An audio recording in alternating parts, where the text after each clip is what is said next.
इंसान दुखी है, दुख है, पहला आर्य सत्य है। फिर दुख है तो दुख का कुछ ना कुछ कारण है, कारण है तो उसका निवारण भी है कि जब तक कि मुझे ज्ञान प्राप्त नहीं होता है तब तक कि मैं इस आसन से नहीं उठूंगा, चाहे फिर मेरी जान भी क्यों ना चले जाए। तो अगर भगवान बुद्ध के अगर आप अनुयायी है तो आपने रोगी की सेवा सबसे ज्यादा करना चाहिए। दर्शकों, आज हम चर्चा करने वाले हैं बुद्ध पूर्णिमा के बारे में कि बुद्ध पूर्णिमा क्यों बनाई जाती है, कैसी बनाई जाती है, उसकी विशेषताएं क्या है। और इन सभी मुद्दों पर चर्चा करने के लिए आज हमारे साथ है भंते प्रशील रत्न, जो इंटरनेशनल स्तर के बौद्ध भिक्षु है, साथ ही साथ संघकाया फाउंडेशन के सेक्रेटरी भी है और 12 देशों में उन्हें कॉन्फ्रेंस के लिए भी बुलाया गया है। भंते जी, हमारे स्टूडियो में आपका बहुत बहुत स्वागत है। धन्यवाद। बौद्ध पूर्णिमा के बारे में आप हमारे दर्शकों को क्या बताना चाहोगे? बौद्ध पूर्णिमा हमारे भारत देश में तो बनाई जाती है, उसके साथ साथ विदेशों में भी बड़े इसके साथ मनाई जाती है। इस बारे में आप हमारे दर्शकों को क्या बताना चाहोगे? सबसे पहले नमो बुद्ध है, और वैशाख डे इसको बोला जाता है, वैशाख पूर्णिमा भी बोला जाता है।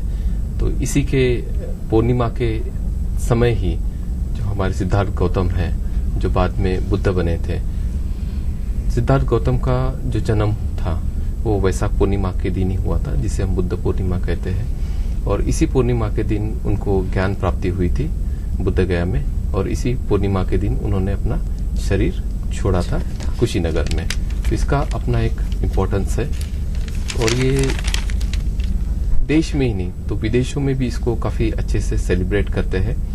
और खास करके आपको पता होगा कि यूनाइटेड नेशन, जो कि सारे देशों का वर्चस्व रखता है, जो अमेरिका में एस्टेब्लिशमेंट है, वहां पे भी पिछले 5 सालों से वैशाख डे सेलिब्रेट करते हैं। यस, या हम ये कह सकते हैं कि बुद्ध जयंती वो सेलिब्रेट करते हैं। यूं तो धर्म बहुत सारे हैं, लेकिन एक ही धर्म है जो विश्व धर्म बना हुआ है। यूं तो गुरु बहुत है, लेकिन एक ही गुरु है जो विश्व गुरु बने हैं, वो है हमारे तथागत सम्यक संबुद्ध। तो उनकी जो जयंती है वो यूनाइटेड नेशन में भी मनाते हैं, और सिर्फ उन्हीं की जयंती वो वहां सेलिब्रेट की जाती है। क्योंकि भगवान बुद्ध ने जो बोला है, वो सभी जो बातें हैं जो 2500 साल पहले उन्होंने बोला था, वो आज भी बहुत रिलेवेंट है। और इसी बात को हम देखते हैं कि जो भी आसपास के जो बुद्धिस्ट कंट्रीज है, तो वो भी काफी अच्छे से इसको सेलिब्रेट करते हैं। वैशाख डे के दिन, बुद्ध जयंती के समय, बहुत सारे कंट्रीज में नेशनल हॉलीडे रहता है। वहाँ के जो प्रेसिडेंट है या प्राइम मिनिस्टर है या वहाँ के जो मिनिस्टर्स है, वो खुद उस दिन धम्म प्रवचन सुनते हैं, मेडिटेशन का प्रैक्टिस करते हैं, और 8 शीलों का वो पालन करके दान धर्म सब काम करते हैं। तो वैशाख डे एक बहुत पायस डे या फिर प्योर डे हम बोल सकते हैं पूरे विश्व के लिए, और खास करके बौद्ध धर्मियों के लिए। तथागत गौतम बुद्ध ने जो संदेश दिया था, उनके आदर्शों पर आज हमारा देश फॉलो कर रहा है क्या? अगर नहीं कर रहा है तो उनके कौन से ऐसे विचार है जिसको फॉलो करना चाहिए? भगवान बुद्ध के विचारों को इस देश में फॉलो नहीं किया जा रहा है, इसलिए इतनी समस्याएं हम अपने देश में देखते हैं। अगर हम भारत देश के बाहर जाते हैं तो जो भी साउथ एशिया जो कंट्रीज है वो मोस्टली बुद्धिस्ट कंट्रीज है, इंक्लूडिंग जिसमें जापान है, चाइना है, कोरिया है, थाईलैंड है, श्रीलंका है, कंबोडिया, लाओस, वियतनाम, म्यांमार, ये सारे बुद्धिस्ट कंट्रीज है। लेकिन आज भारत को ये सब देशों के ऊपर डिपेंड रहना पड़ता है, चाहे टेक्नोलॉजिकली हो या फिर फाइनेंशियली हो, तो हमें ये बुद्धिस्ट कंट्रीज से ही हमें हेल्प लेना पड़ता है। तो बुद्धिस्ट कंट्रीज में जो बुद्धिज्म को बहुत ज्यादा इम्पोर्टेंस वहां दिया जाता है, हम देखते हैं कि वो राष्ट्र हमारे राष्ट्र से कहीं ज्यादा आगे है, फाइनेंशियली भी काफी आगे है। इवन स्टैंडर्ड ऑफ लिविंग भी एज कम्पेयर टू इंडिया, वहाँ का स्टैंडर्ड ऑफ लिविंग भी बहुत अच्छा है। इवन जब मैं बौद्ध भिक्षुओं के पास जाता हूँ वहां रहने के लिए, तो मैं देखता हूँ कि कम से कम मिनिमम 1 एकड़ में तो भी उनका आश्रम रहता है, with all luxurious things. Even उनके पास में जो यूज करने के लिए भी जो गाड़ियां अगर रहती है वो मर्सिडीज और BMW ही रहती है। तो इस तरह का स्टैंडर्ड ऑफ लिविंग भी हमारे भिक्षुओं का काफी हाई है, और वहाँ के लोगों का भी, तो वो काफी सपोर्ट भी करते हैं। लेकिन हम जब इंडिया में देखते हैं तो इंडिया में उनकी विचारधाराओं का उतना ही हनन होता है, और हम देखते हैं कि बुद्ध के विचार हम इस देश में लागू नहीं कर पाए, उसलिए देश में बहुत समस्याएं भी है। अगर बुद्ध के हम विचारों को अगर देखते हैं तो उनका सोशल, इकोनॉमिकल और पॉलिटिकली उन्होंने बहुत अच्छे अच्छे विचार इस देश को दिया हुआ है, या फिर मानवता के लिए बहुत अच्छा संदेश उन्होंने दिया हुआ है। तो जिन जिन राष्ट्रों ने भगवान बुद्ध के उपदेशों को अपनाया है वो देश हम आज देख सकते हैं कि कितना तरक्की पे है। और वहाँ हम देख सकते हैं कि महिलाओं का कितना सम्मान होता है उस देश में। और इस देश में हम देखते हैं कि आजकल आए दिन बलात्कार और अलग अलग चीजें होती रहती है महिलाओं के साथ में, क्योंकि इस देश में उतना ही भगवान बुद्ध की जो शिक्षा है उसको अपनाया नहीं गया है, इसलिए हम देख सकते हैं यहाँ। गौतम बुद्ध के विचार जो सदैव प्रेरणा देने का कार्य कर रहे हैं हमारे लिए, उन विचारों के बारे में कुछ आप हमारे दर्शकों को बताना चाहें? भगवान बुद्ध के बहुत विचार है और बहुत अच्छे अच्छे विचार है। जैसा भगवान बुद्ध का जो धर्म है या धम्म है वो एक समुद्र की तरह है, और समुद्र जो है हर एक कंट्रीज में, हर एक कॉन्टिनेंटल पे अपने अपने किनारा बनाए हुए बैठा है। तो हर एक इंसान को लगता है कि जिस किनारे पे वो है वो किनारा बहुत सुंदर है और बहुत अच्छा है। तो उसी तरह से भगवान बुद्ध के जो विचार है, जिसमें मैत्री है, करुणा है, उपेक्षा है, समता है, शील है, आर्य अष्टांगिक मार्ग है और मेडिटेशन है, और ऐसी बहुत सारी जो चीजें हैं वो बहुत कुछ भगवान बुद्ध ने मानवता के लिए बताया है। तो जिनको जो अच्छा लगता है वो उस चीज को लेके लोग उसका अभ्यास करते हैं और अपने जीवन में सुख और शांति प्राप्त करते हैं। बंते जी, 4 आर्य सत्य के बारे में आप क्या बताना चाहोगे? भगवान बुद्ध का जो धर्म है या भगवान बुद्ध के धर्म का जो बेस है वो 4 आर्य सत्य और आर्य अष्टांगिक मार्ग पर ही है। तो पहला जो 4 आर्य सत्य बोलते हैं, जिसे हम 4 नोबल ट्रूथ उसमें इंग्लिश में बोलते हैं। तो ये 4 नोबल ट्रूथ है। ट्रूथ तो ट्रूथ रहता है, सच तो सच रहता है, पर इसमें भगवान बुद्ध ने बोला है कि आर्य है। आर्य इसीलिए कि ये हर समय, हर साल या किसी भी समय में ये चेंज होने वाला नहीं है। तो क्या चेंज होने वाला नहीं है? तो पहला है कि इंसान दुखी है, दुख है, पहला आर्य सत्य है। फिर दुख है तो दुख का कुछ ना कुछ कारण है, फिर उसका कारण है तो उसका निवारण भी है, और निवारण है तो उसके लिए मार्ग भी है, उसके लिए आर्य अष्टांगिक मार्ग उन्होंने बताया। तो दुख है, पहला आर्य सत्य है दुख। तो दुख क्या है? तो भगवान बुद्ध कहते हैं कि जाति भी दुखा। जब हम जन्म लेते हैं तभी इंसान का जो है वो दुख से शुरुआत होती है। कोई भी बच्चा जब पैदा होता है तो हंसते हंसते वो पैदा नहीं होता है, वो रोते हुए पैदा होता है। तो जाति भी दुखा मतलब जन्म ही दुख का कारण है। जाति भी दुखा, फिर जरा भी दुखा मतलब इंसान को कोई ना कोई बीमारी होती ही है, जैसा ऐसा वो बढ़ते रहता है। तो जरा भी दुखा, व्याधि भी दुखा, मरणम भी दुखा। तो जन्म भी दुख का कारण है, उसके बाद में बीमारी दुख का कारण है, जब वो बूढ़ा हो जाता है वो भी दुख का कारण है, और जब मरना आता है तो मरना भी दुख का कारण है। ये सब कारण भगवान बुद्ध ने एक दुख नाम के कंसेप्ट में उन्होंने डाल दिया है। बाद में भगवान बुद्ध कहते हैं कि जो प्रिय व्यक्ति है हमारे से अगर दूर चले जाता है तब भी हमें दुख होता है, और जो अप्रिय व्यक्ति है, जो हमें प्रिय नहीं है, वो अगर इंसान हमारे कांटेक्ट में आता है तब भी हमें दुख होता है। तो ऐसे बहुत सारे दुख आज तो हम देखते हैं कि बहुत सारे लोगों को अलग अलग प्रकार के दुख है। अगर सोशल, पॉलिटिकल, इकोनॉमिकल भी हम ये दुख बोल सकते हैं। तो ये सारे दुख के कंसेप्ट को भगवान बुद्ध ने इसमें डाल दिया कि दुख है, दुख है, कोई भी प्रकार का दुख है। दुख है तो फिर उसका कुछ ना कुछ कारण है, तो कारण को हमने ढूंढना है, भगवान बुद्ध ने बोला है। तो उसके लिए फिर उसका कारण है तो उसका फिर निवारण भी है, और निवारण के लिए भगवान बुद्ध ने आर्य अष्टांगिक मार्ग हमें बताया है। तो ये आर्य अष्टांगिक मार्ग मतलब 8 अंगों वाला मार्ग या 8 अंगों वाला धर्म भी हम इसे कह सकते हैं, धम्म भी हम इसे कहते हैं। सबसे पहले उन्होंने बोला है कि आर्य अष्टांगिक मार्ग को हम शील, समाधि और प्रज्ञा में हम डाल सकते हैं। तो सबसे पहले प्रज्ञा लेते हैं। तो प्रज्ञा में आर्य अष्टांगिक मार्ग के 2 कंसेप्ट आएंगे, उसमें सम्मा दिट्ठी और सम्मा संकल्पो। तो हमारी जो दृष्टि है, हमारे जो व्यूज है वो क्लियर रहना चाहिए, वो क्लियर रहना चाहिए। उसके बाद में हमारे जो सम्मा संकल्प है, जो हम हमेशा थॉट प्रोसेस जो चलते रहता है, जो आचार विचार हमारे दिमाग में चलते रहते हैं, वो हमेशा प्योर रहना चाहिए। तो प्योरिटी में क्या रहना चाहिए कि मैंने शीलों का पालन करना है, मैंने आर्य अष्टांगिक का मार्ग का फॉलो करना है, मुझे मेडिटेशन करना है, और मुझे हिंसा नहीं करना है। ये हमारे दिमाग में हमेशा विचार रहना चाहिए। उसके बाद में शील की बात आती है, तो उसमें शील में आएंगे सम्मा वाचा। हमारी जो वाचा है वो बहुत निर्मल रहना चाहिए, बहुत सॉफ्ट रहना चाहिए। मैं बुद्धिस्ट लोगों को मैं कहना चाहूँगा कि भगवान बुद्ध ने बोला है कि आपकी जो वाचा है बहुत सॉफ्ट रहे, बहुत निर्मल रहे, क्योंकि ये वाचा से ही हमारे बहुत सारे प्रॉब्लम्स क्रिएट होते हैं। तो हमने वाचा पे बंधन रखना चाहिए कि बहुत कम बोलना चाहिए, बहुत सॉफ्ट बोलना चाहिए और सच बोलना चाहिए। उसके बाद में सम्मा कम्मंतो, हमारे जो कर्म है, वाचिक कर्म वाचा से, शारीरिक कर्म जो शरीर से हम करते हैं, और मानसिक कर्म जो मन से हम करते हैं, तो ये सम्मा होना चाहिए, यानी अच्छे होना चाहिए, इसमें किसी का नुकसान नहीं होना चाहिए। तो इस तरह के कर्मों का भी हमने ध्यान रखना है। फिर सम्मा आजीवो, मतलब हमारी जो आजीविका रहती है वो सम्यक रहना चाहिए। किसी को लूटपाट करके हमारी आजीविका नहीं आना चाहिए, किसी को काट पीट करके हमारे घर पे पैसा नहीं आना चाहिए। तो जो भी आए अपनी मेहनत मजदूरी से वो आजीविका हमारे घर पे आना चाहिए। और उसके बाद में सम्मा सती आता है, सम्मा समाधि, सम्मा वायामो।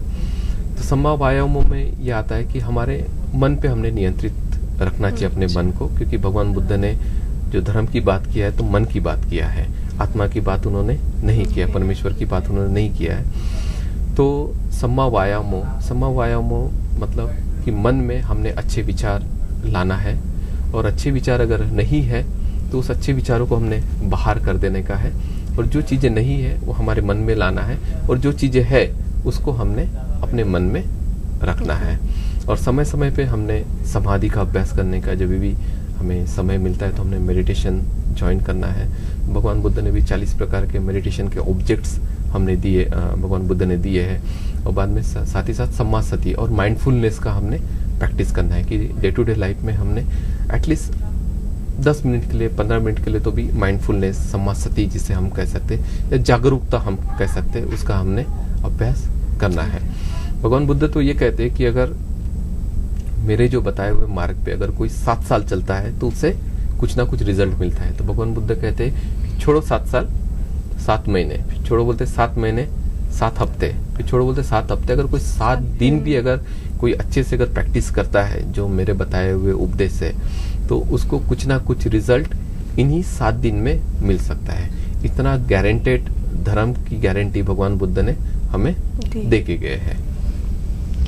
भगवान गौतम बुद्ध ने न केवल भारत में बल्कि पूरे हर जगह घूम घूम के बौद्ध धर्म का प्रचार व प्रसार बौद्धमयी भारत किया। इस बारे में आप क्या कहना चाहोगे? उस समय अगर आप देखेंगे 2500 साल पहले, तो उस समय ना ट्रेन थी, ना बस था, ना फ्लाइट था, लेकिन भगवान बुद्ध ने चलते हुए लोगों तक के गए, और काफी दूर दूर तक के वो गए हैं। इवन मैं थाईलैंड गया था, तो वहाँ एक माउंटेन है, उसको किच्चकूट माउंटेन वो बोला जाता है, और यहाँ हम अपने भारत देश में गिच्चकूट माउंटेन के नाम से वो फेमस है। तो वहाँ भी भगवान बुद्ध के पैर के निशान है। उसके बाद में हम श्रीलंका जाते तो श्रीलंका में श्रीपाद करके एक प्लेस है जो माउंटेन पे है, वहाँ पे भी भगवान बुद्ध के पैर के निशान है। तो उस समय में भगवान बुद्ध ने काफ़ी ट्रैवल किया, और लोगों को किस तरह से सोशली जो अलग अलग रीति रिवाजों में जो बंधे हुए हैं, जो कि गलत मान्यता है, उसमें से निकालने का उन्होंने प्रयत्न किया, और सही धर्म क्या है वो उन्होंने लोगों को बताने का प्रयत्न किया। और लोगों ने उस समय भी भगवान बुद्ध की जो बातें थी उसको माना, और उन्होंने मान के एक उस समय भी एक बहुत अच्छी सोशल गैदरिंग उन्होंने ऑर्गेनाइज की, और एक अच्छा समाज उस समय भी उन्होंने स्थापन किया। जैसा कि हम देख सकते हैं, अंगुलीमाल का उदाहरण ले सकते हैं कि जिसे मारने के लिए उस समय की पूरी सैन्य शक्ति राजा डाल देता था, लेकिन वो कुछ कंट्रोल नहीं कर सकते थे, और लाखों लोगों को उन्होंने मारा था अंगुलीमाल ने।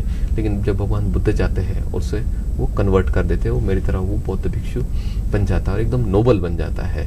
तो इस तरह का सामाजिक भी परिवर्तन उन्होंने काफी किया, जो सोसाइटी के लिए यूजफुल रहा है। तथागत गौतम बुद्ध को जो ज्ञान की प्राप्ति हुई थी, उस ज्ञान के बारे में आप हमारे दर्शकों को कुछ, यानी कैसे मिली थी, किस तरह से हुई थी, थोड़ा दर्शकों को बताना चाहोगे पंडित जी? भगवान बुद्ध 29 साल की उम्र में गृह त्याग करते हैं, और फिर वो बहुत सारे जो उस समय के जो गुरु थे, उस समय के बोला जाता है कि कम से कम 64 प्रकार के संप्रदाय या मान्यताएं उस समय थी, उन सभी के पास में जाते, उसका सबका वो स्टडी करते हैं और काफ़ी तरह का अलग अलग प्रैक्टिसेस वो प्रैक्टिस करते हैं, अभ्यास करते हैं अलग अलग प्रकार का। तो सब प्रैक्टिस करने के बाद भी उनको ऐसा लगता है कि ये सब चीज़ों में कुछ रस नहीं है, या फिर जो मुझे जिसके लिए मैंने ग्रह त्याग किया है, जो परम सुख है, जो परम शांति है, या जो निर्वाण पद है, वो मुझे इन मान्यताओं से नहीं मिल रहा है। तो उसके बाद में उनको याद आता है कि जब मैं बहुत छोटा था, 5 से 7 साल का, तब मैं खुद ध्यान अवस्था में बैठा था, और ध्यान अवस्था में बैठने के बाद में उन्होंने अपनी जो नेचुरल ब्रीथ है उसके तरफ उन्होंने कॉन्सेंट्रेट किया था। तो उसी को उन्होंने फिर से 35 साल की उम्र में वो उसी चीज को बुद्ध गया कि जो बोधि वृक्ष है उसके नीचे बैठ के वो संकल्प करके, इस तरह का संकल्प करते कि जब तक कि मुझे ज्ञान प्राप्त नहीं होता है तब तक कि मैं इस आसन से नहीं उठूंगा, चाहे फिर मेरी जान भी क्यों ना चले जाए। और वो जब ऐसा संकल्प करते हैं और वो संकल्प से वो पूरे होके ही उठते हैं, तो उनकी जो पुराने, हम ये भी कह सकते हैं कि उनके पुराने जन्मों की पुण्य पारमिताएं भी थी, उसके वजह से भी उनको ये सब चीज़ों का ज्ञान जल्दी मिल पाया। तो भी भगवान बुद्ध ने जो हमें धर्म दिया या जो धम्म दिया, तो वो किताबों में या किसी के दिमाग में नहीं था जो भी बातें उन्होंने बताया, लेकिन ऐसा बोला जाता है कि उन्होंने निसर्ग में से इसको ढूंढ के निकाला। ये सब जो फिलॉसफी जो उन्होंने बताया वो लोगों के दिमाग में नहीं थी, किताबों में भी नहीं लिखी हुई थी, लेकिन वो निसर्ग में एग्जिस्ट करती थी। बहुत सारी चीजें निसर्ग में एग्जिस्ट करती है जो हमारे दिमाग से परे है। लेकिन जब आप कोई स्पिरिचुअलिटी की स्टेज पे जाते हैं तो ये सब जो अनसीन जो एनर्जीज रहती है, अनसीन जो ताकतें रहती है, वो हमें मदद करना चालू कर देती है। तो ऐसा बोला जाता है कि वो उन्होंने निसर्ग में से ये धर्म को या धम्म को ढूंढ के निकाला और लोगों को उन्होंने धम्म का उपदेश दिया। बंटी जी, पंचशील के बारे में आप क्या बताना चाहोगे? पंचशील ये समाज को संगठित करने के लिए और एक अच्छा राष्ट्र बनाने के लिए बहुत ज्यादा जरूरी है। और भगवान बुद्ध ने भी जो उनके जो ले डिवोटीज थे या उनके जो उपासक थे, उनको 5 शीलों का पालन करने के लिए बोला। पहले तो उनको बुद्ध की शरण लेके आते थे, बुद्ध की शरण, बुद्धं शरणं गच्छामि, धम्मं शरणं गच्छामि, संघं शरणं गच्छामि। तो Buddha it's just like a doctor. जैसे हमें कुछ रोग हो जाता है तो हम डॉक्टर के पास जाते हैं, फिर डॉक्टर उसको डायग्नोस करता है और डायग्नोस करने के बाद में वो दवाई देता है। तो बुद्ध के पास में जाना मतलब डॉक्टर के पास में जाना। फिर धम्म नाम की वो दवाई देते थे कि ये दवा है। तो Buddha is just like a psychologist. तो आगे वाले की मानसिकता देख के उसको उस तरह का ऑब्जेक्ट या उस तरह का धम्म की दवाई वो देते थे। और उसके बाद में संघं शरणं गच्छामि मतलब संघ उन्होंने स्थापन किया था, जैसा डॉक्टर कंपाउंडर या नर्स अपॉइंट करता है ताकि पेशेंट को वो मॉनिटर कर सके। और साथ ही साथ फिर उन्होंने बोला कि ये बुद्ध नाम का जो डॉक्टर है वो बहुत अच्छा है, धम्म नाम की दवाई भी बहुत अच्छे है, कंपाउंडर और नर्स भी बहुत अच्छे हैं संघ नाम के, लेकिन आपको पंचशीलों का पालन करना पड़ेगा। जैसा डॉक्टर कहता है कि ये दवाई तो बहुत अच्छी है, डॉक्टर भी बहुत अच्छा है, लेकिन आपको कुछ पथ्य पालन करना पड़ेगा, तभी आपको ये दवाई काम में आएंगी। तो उसी तरह से भगवान बुद्ध ने ये 5 शीलों का पालन करने के लिए बोला है। अगर आप ये 5 शीलों का बहुत कठोरता से पालन करेंगे तो आप अपने जीवन में देखेंगे बहुत फर्क, आप अपने जीवन में देखेंगे। कोई अगर 1 महीना भी अगर इसको प्रैक्टिस करता है, छोड़ो 1 महीना, अगर 10 दिन भी अगर वो प्रैक्टिस करता है तो पहले का जीवन और अभी 10 दिन में जो बिताया हुआ जीवन है तो उसमें वो बहुत फर्क देखेगा। खास करके वो मेंटली उसमें काफी स्ट्रांगनेस वो अपने आप में महसूस करेगा। तो पहला उन्होंने जो शील बताया है भगवान बुद्ध ने कि पानातिपाता वेरमणि मतलब हत्या नहीं करना, किसी को प्रेरित भी नहीं करना कि आप हत्या करो, और कोई अगर करके आता है तो उसका अनुमोदन भी नहीं करना कि आपने जो किया है वो बहुत अच्छा किया है। उसके बाद में अदिन्नदाना मतलब चोरी नहीं करना, खुद नहीं करना, दूसरों को प्रेरित नहीं करने का, और कोई करके आता तो उसका अनुमोदन नहीं करने का। उसके बाद में कामेसु मिच्छाचारा मतलब व्यभिचार नहीं करना, पति ने पति धर्म निभाना है, पत्नी ने पत्नी धर्म निभाना है, किसी को उसके लिए प्रेरित भी नहीं करने का है। और जब तक शादी नहीं होती है तो ब्रह्मचर्य का पालन भी लड़का और लड़की ने करना है। और उसके बाद में मूसावादा मतलब झूठ नहीं बोलना है, कटु वचन नहीं बोलने का है, किसी को बैक बैटिंग नहीं करने का है, स्टैपिंग नहीं करने का है, चुगली नहीं करना है, कटु वचन नहीं बोलना है, झूठ नहीं बोलने का है, हमेशा सॉफ्ट बोलने का है। तो इससे आपका माइंड भी कंट्रोल में रहता है और आपकी जुबा भी काफ़ी क्लियर हो जाती है। और उसके बाद में 5वां सील उन्होंने दिया है कि सूरा मेरा मंच को माद ठाना, मतलब किसी भी प्रकार का हमें नशा पता नहीं करना है, चाहे वो नशा पता बीड़ी सिगरेट इस चीज़ का हो। किसी को बड़ा नशा रहता, पैसे का नशा रहता है, किसी को अपनी खूबसूरती का नशा रहता है, किसी को पॉलिटिकल पावर का भी नशा रहता है, या फिर किसी को अपने नॉलेज का भी बहुत नशा रहता है। तो ये सब चीज़ों के नशे से भी भगवान बुद्ध ने दूर रहने के लिए बोला है। अगर वो ये सब नशों से अगर दूर रहता है तो हम कह सकते हैं he is a good Buddhist, चाहे वो किसी मुस्लिम धर्म का पालन करे, इस्लाम धर्म का पालन करे या हिंदू धर्म का पालन करे। लेकिन अगर वो 5 शीलों का पालन करता है तो मैं कहूँगा कि वो सही मायने में भगवान बुद्ध का वो स्टूडेंट है या भगवान बुद्ध का वो अनुयायी है। तथागत गौतम बुद्ध के विचार आज की युवा पीढ़ी में यानी कि युवा पीढ़ी को बताने के लिए या उनको प्रेरणा देने का कार्य करने के लिए कई प्रकार के मेडिटेशन सेंटर या किसी चीज़ की स्थापना की जाती है, इस बारे में आप क्या कहना चाहोगे? भगवान बुद्ध के जो विचार हैं 2500 साल पुराने हैं पर आज भी उतने ही रिलेवेंट है। जैसे हम बहुत बड़े साइंटिस्ट हैं अल्बर्ट आइंस्टाइन, तो अल्बर्ट आइंस्टाइन कहते हैं कि आने वाला जो युग है वो वैज्ञानिक युग है और इस वैज्ञानिक युग में बहुत सारे प्रश्न युवा पीढ़ी उठा सकती है, विज्ञान उठा सकता है। तो इन सारे प्रश्नों का अगर कोई उत्तर दे सकता है तो वो बुद्धिज्म है। वो बुद्धिस्ट नहीं था, लेकिन जब उसने स्टडी किया बुद्धिज्म की तो उसको ये पता चला कि ये जो धर्म है बहुत वैज्ञानिक है, 2500 साल पुरानी बातें हैं, लेकिन आज भी बहुत ज़्यादा रिलेवेंट है उनकी जो बातें हैं। तो युवा पीढ़ियों को तो सबसे पहले मैं ये कहूँगा कि भगवान बुद्ध का जो 5 शील जो उन्होंने दिए हैं तो अपने जीवन में वो लाने की कोशिश करें और साथ ही साथ वो मेडिटेशन भी करें और मन में मैत्री करुणा इसका भी अभ्यास करें। और साथ ही साथ मैं ये भी कहूँगा कि मन में जेलेसी ना रखे किसी प्रकार का, और किस तरह से हम लोगों को मदद कर सकते हैं, फिजिकली रहो, मॉनिटरी रहो या मेंटली रहो, किस तरह से हम उनको मदद कर सकते हैं। तो और भगवान बुद्ध ने ये भी बोला है कि जो रोगी की सेवा करता है वो मेरी सेवा करता है। तो अगर भगवान बुद्ध के अगर आप अनुयायी है तो आपने रोगी की सेवा सबसे ज़्यादा करना चाहिए, तो ताकि आप अपने जीवन में कुछ परिवर्तन या ट्रांसफॉर्मेशन आप ला सकते हैं। पंडित जी, आप हमारे चैनल के माध्यम से हमारे दर्शकों को कुछ मैसेज देना चाहोगे? हाँ, मैं मैसेज देना चाहूँगा कि जो यूसीएन बुद्धा चैनल है जो उन्होंने स्टार्ट किया है यूसीएन ने, मैं पहले तो जो यहाँ के डायरेक्टर्स है और जो ओनर्स है मैं उनका बहुत बहुत शुक्रिया करना चाहूँगा। और जो इनके व्यूवर्स है जो इनको देखते हैं, मैं चाहूँगा कि आप लोग भगवान बुद्ध और बाबा साहेब के मार्ग को आपने अपनाना है। अगर आपको सही मायने में समाज में, इस स्टेट में और अपने देश में अगर शांति स्थापन करना है तो भगवान बुद्ध के उपदेशों को आपके जीवन में लाना है। और बाबा साहब ने भी जो हमें उपदेश दिया है, 22 प्रतिज्ञाएं दिए हैं और जो उन्होंने हमें बातें बताई है, उसका हमें अपने जीवन में आत्मसात करना है। ये आत्मसात ही नहीं करना है तो उसको प्रचार प्रसार भी हमें करना है।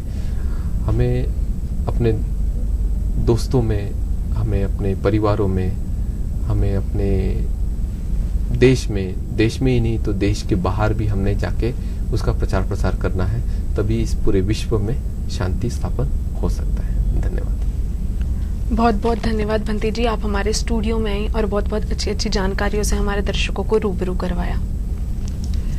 आज के लिए बस इतना ही, फिर मिलेंगे नए एपिसोड के साथ। आप देखते रहिए यूसीएन बुद्धा।